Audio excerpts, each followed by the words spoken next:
లో ఎక్స్క్లూజివ్ గా హైదరాబాద్ మహానగరం మీద బడ్జెట్ లోనేమో బిల్డప్ 10,000 కోట్లు అది ఇదని ఒక్క పైసా ఈ రోజు వరకు శాంక్షన్ చేయలేదు.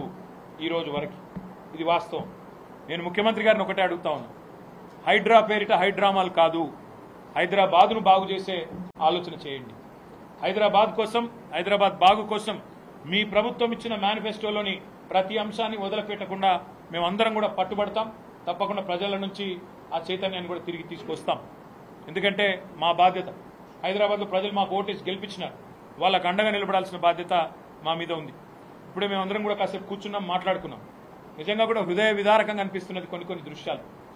చిన్న పిల్లలు, 7 ఏళ్ల పిల్లలు పుస్తకాలు తీసుకుంటామంటే కూడా వారికి ఒక 10 నిమిషాలు టైం ఇవ్వకుండా మెడలు బట్టి బయటికి నూకేసి వాళ్ళ తల్లిదండ్రులు వాళ్ళ కళ్ళ ముంగటనే పెట్రోల్ పోసుకుంటే ఆ పిల్లలు ఆ బాధను చెప్తా ఉంటే, రేవంత్ సార్ మా ఇల్లు కొట్టిండని చెప్తుంటే వేదశ్రీ అనే చిన్న పాప, 7 ఏళ్ల పాప, హృదయ విదారకమైన పరిస్థితి కాదా? కస్తూరిబాయి అనే ఒక మహిళ ఫుట్పాత్ మీద చెప్పుల దుకాణం నడుపుకుంటుంది, దళిత అమ్మాయి అనుకుంటా. ఆమె చెప్పుల దుకాణాన్ని తీసి బుల్డోజర్ పెట్టి అవతలెత్తి పారేస్తుంటే నేను అడుగుతా ఉన్నా ముఖ్యమంత్రిని, మానవత్వం ఉన్న సర్కార్ చేయాల్సిన పనేనా ఇది? ఒకవేళ ఒక ప్రెగ్నెంట్ అమ్మాయి నల్ల చెరువులో ఏమడిగింది ఆ అమ్మాయిది కూడా వీడియో వచ్చింది. ఏమడిగింది? సామాన్ తీసుకుంటాను, ప్రెగ్నెంట్ నేను, కొంత సమయం ఇవ్వండి అని అడిగింది. దానికి కూడా నిర్దాక్షిణ్యంగా ఆ అమ్మాయిని బయట నూకేసి కట్టేసి పోలీసులతోని గోడగట్టి అమానవీయంగా. నేను ముఖ్యమంత్రి గారిని ఒకటే అడుగుతా ఉన్నా, ఉన్నాయి ఒక మా హయాంలో కాదు, స్వాతంత్రం వచ్చినప్పటి నుంచి ఫుట్పాత్ల మీద ఆక్రమణలు జరుగుతూనే ఉన్నాయి. ఎవరుంటారండి ఫుట్పాత్ల మీద? ఫుట్పాత్ల మీద ఓ బజ్జీల బండో, ఓ ఇడ్లీ బండో, ఒక చెప్పుల దుకాణమో టేలానో నడుపుకుంటోళ్ళు ఎవరు? ఏ దిక్కు లేకపోతే సొంతంగా తమ కాలం మీద తాము నిలబడి నెలకొక 10,000 సంపాదించుకుంటోళ్ళు ఉంటారు. వాళ్లకు నువ్వు తొలగించాలనుకుంటే ఫుట్పాత్ ఆక్రమణలు ఉద్దేశం మంచిదే, కానీ ఏం చేయాలి? ప్రభుత్వం వెండింగ్ జోన్లకు తరలించాలి. వాళ్ళు ఒక వెండింగ్ జోన్ పెట్టి, మేము చేసినాం ఇదివరకు అయ్యప్ప సొసైటీలో అదే సమస్య ఉంటే వెండింగ్ జోన్ పెట్టి అక్కడ షాపులు కొత్తవి కట్టి వాళ్ళని అక్కడ తరలించి ఆడికెళ్ళి తీసేసింది. మానవీయ కోణం ఉండాలి. వాళ్ళ నగాదంలో రోడ్డు మీద పడేయద్దు. బలిసిన వాళ్ళకంటే ఇబ్బంది కాదు, కానీ ఇట్లా పేదవాళ్ళకి ఎవరు దిక్కు ఆలోచించాలని కోరుతా ఉన్నా. వెండింగ్ జోన్లు నిర్మాణం చేయండి. ఆక్రమణలు తొలగించే ముందు వెండింగ్ జోన్లు కట్టి వారికి ప్రత్యామ్నాయ పరిష్కారం చూపెట్టి వాళ్ళని తొలగించండి. అదేవిధంగా ఇంకా విచిత్రం, అసలు ఈ ప్రభుత్వంలో కుడి చేయి ఏం చేస్తుందో ఎడమ చేయి తెలియదు. నిన్నగాక మొన్న చూసిన నేను 3 రోజుల కింద 1,50,00,000 రూపాయలు పెట్టి రిజిస్ట్రేషన్ అవుతుంది. 3.5 రోజుల కింద, 3 రోజుల కిందట. 3 రోజుల తర్వాత ఇంకో ప్రభుత్వంలోని ఇంకో శాఖ వచ్చి కూలగొడుతుంది ఇది అక్రమం అని. అంటే కుడి చేయి ఏం చేస్తుందో ఎడమ చేయికి తెలియదా? రిజిస్ట్రేషన్ శాఖ రిజిస్ట్రేషన్ ఎట్లా చేస్తుంది? 3 రోజుల తర్వాత నీ ఇంకో శాఖ వచ్చి ఎట్లా కూలగొడుతుంది? అది నువ్వు ప్రభుత్వాన్ని నడుపుతున్నావా, సర్కస్ నడుపుతున్నావా? ఒకవేళ నిజంగానే నీకు అవి ఆక్రమణలు అని తెలిస్తే, అది FTL అని తెలిస్తే, బఫర్ అని తెలిస్తే ముందు పర్మిషన్ ఇచ్చిన మీద చర్య తీసుకో. కొనుక్కున్న వాళ్ళ మీద కాదు.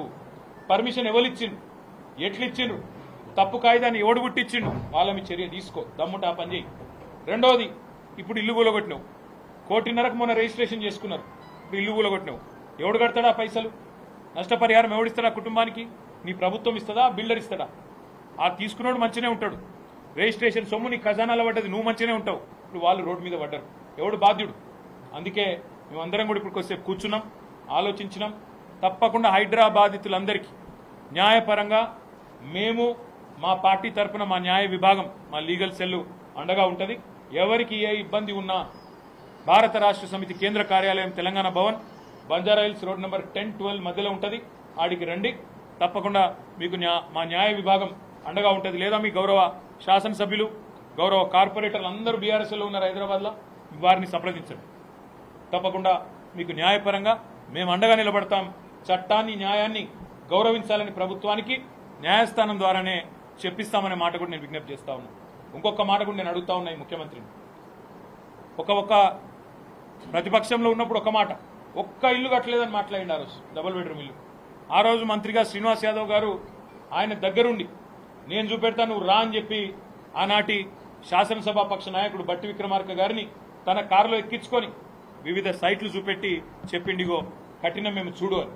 ఇవాళ అదే ప్రభుత్వం మేము కట్టిన ఇండ్లు ఇవాళ అదే ఇండ్లను మూసీలో ఇంకో కాడ ఇస్తా అంటున్నది. మేము ఒక్కటే అడుగుతా ఉన్నాం, మీరు కేవలం మీద కాగితాలు ఇచ్చి తప్పించుకుంటామంటే కుదరదు. తాళాలు ఇవ్వండి, గృహ ప్రవేశాలు చేయించండి, తర్వాతనే వాళ్ళని తొలగించండి, లేకపోతే ఒప్పుకోం. ఎందుకంటే ఇది పద్ధతి కాదు. వాళ్ళని రోడ్డు మీద పాడేస్తాం. కట్టిన ఇల్లు రెడీగా ఉన్నాయి కదా, ఒక కొల్లూరులో 16,000 ఇల్లు రెడీగా ఉన్నాయి, మేమే కట్టినాం. మీకు వడ్డిచ్చిన పల్లెంలో బ్రహ్మాండంగా పంచభక్ష పరమాణాలు పెట్టి నీ చేతిలో పెట్టినాం. చేతనైతే వాళ్ళ గృహ ప్రవేశాలు దగ్గరుండి మీ అధికారులతో చేయించు. అంతేగాని అమానవీయంగా మళ్ళొక్క అమ్మాయి పుస్తకాలు తీసుకుంటా అంటే నూతి పారేసుడు, ఇంకో ప్రెగ్నెంట్ లేడీ నేను సామాన్లు తెచ్చుకుంటా అంటే నూతి పారేసుడు, మీ ప్రభుత్వమే రిజిస్ట్రేషన్ చేసుడు, మీ ప్రభుత్వమే కూలగొట్టుడు, ఈ చిల్లర పనులు బంద్ చేయమని చెప్పి ముఖ్యమంత్రికి నేను విజ్ఞప్తి చేస్తా ఉన్నా. ఇంకొక మాట కూడా నేను చెప్తా ఉన్నా. మా ప్రభుత్వం ఉన్ననాడు మేము మాట ఇచ్చినాం, 1,00,000 కట్టినాం, మరొక 1,00,000 కడతాం, అవసరమైతే ఇంకా ఇల్లు కూడా హైదరాబాద్లో పేదలందరికీ ఇస్తామని చెప్పాం. 1,00,000 మేము ఇచ్చినాం.